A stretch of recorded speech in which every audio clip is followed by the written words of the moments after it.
Hi. ഇപ്പൊക്കെ എന്ത് സുഖാണല്ലേ. നമുക്ക് എന്ത് റെസിപ്പി വേണമെങ്കിലും യൂട്യൂബിലും ഇൻസ്റ്റാഗ്രാമിലും ഫേസ്ബുക്കിലും ഒക്കെ ഉണ്ട്. നമുക്ക് ഇഷ്ടപ്പെട്ട ഒരു റെസിപ്പി സെലക്ട് ചെയ്ത് അതങ്ങോട്ട് ഉണ്ടാക്കിയാൽ മതി. അപ്പോൾ ഞാനിന്ന് ഉണ്ടാക്കുന്നത് ഉച്ചയ്ക്ക് ക്രീമി മഷ്റൂം പാസ്തയാണ് കേട്ടോ. ഇത് ഞാൻ ഷെഫ് ജാക്ക് ഓവൻസ് എന്ന് പറയുന്ന ഒരു ഓസ്ട്രേലിയൻ യൂട്യൂബറിൻ്റെ നിന്ന് എടുത്തതാണ്. ഇത് ഞാൻ ഒരുപാട് തവണ ഉണ്ടാക്കി സക്സസ്ഫുൾ ആയിട്ടുള്ളൊരു റെസിപ്പിയാണ് കേട്ടോ. ഇത് ഭയങ്കര ടേസ്റ്റിയാണ്. വൺ പോട്ട് റെസിപ്പിയാണ് കേട്ടോ.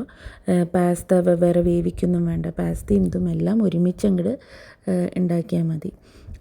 കുട്ടികൾക്കൊക്കെ ഇഷ്ടപ്പെടുന്നൊരു റെസിപ്പിയാണ്. ചീര ഉണ്ടെങ്കിൽ ഞാൻ ചീരയും ഇടാറുണ്ട് ഇതിൽ. അപ്പോൾ ലഞ്ചിന് അത് പാക്ക് ചെയ്തു.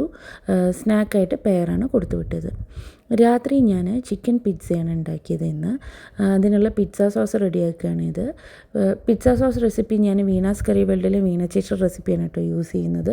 ഇതും ഞാൻ ഒരുപാട് തവണ ഉണ്ടാക്കി സക്സസ്ഫുൾ ആയിട്ടുള്ള ഒരു റെസിപ്പിയാണ്. ഞാൻ എന്തെങ്കിലും കുക്ക് ചെയ്യുന്നുണ്ടെങ്കിൽ ഞാനത് വീണ ചേച്ചി കാരണമാണ് കേട്ടോ. വീണ ചേച്ചി കാരണം എനിക്കൊരു സദ്യ തന്നെ ഇപ്പോൾ മുഴുവൻ ഉണ്ടാക്കാൻ പറ്റും. അതിൻ്റെ എല്ലാ ക്രെഡിറ്റും ഞാൻ വീണ ചേച്ചിക്കാണ് കൊടുക്കുക. ഒരു അടുത്തിരുന്നൊരു ചേച്ചി പറഞ്ഞു തരുന്ന പോലെയാണ് എനിക്ക് വീണ ചേച്ചിയുടെ റെസിപ്പീസ് എല്ലാം.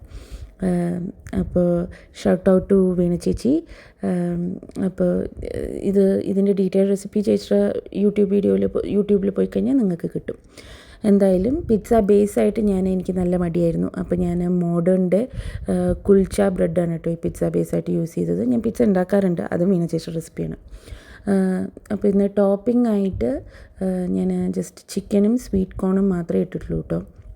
ഇത് എല്ലാം കൂടി ഇട്ടിട്ട് ഒരു 210 ഡിഗ്രി സെൽഷ്യസിൽ 8-9 മിനിറ്റ് ഞാൻ ബേക്ക് ചെയ്തു. അപ്പോൾ ഇതായിരുന്നു ഞങ്ങളുടെ ഡിന്നർ. നല്ല ടേസ്റ്റി ആയിരുന്നു. അപ്പോൾ നാളെ കാണാം.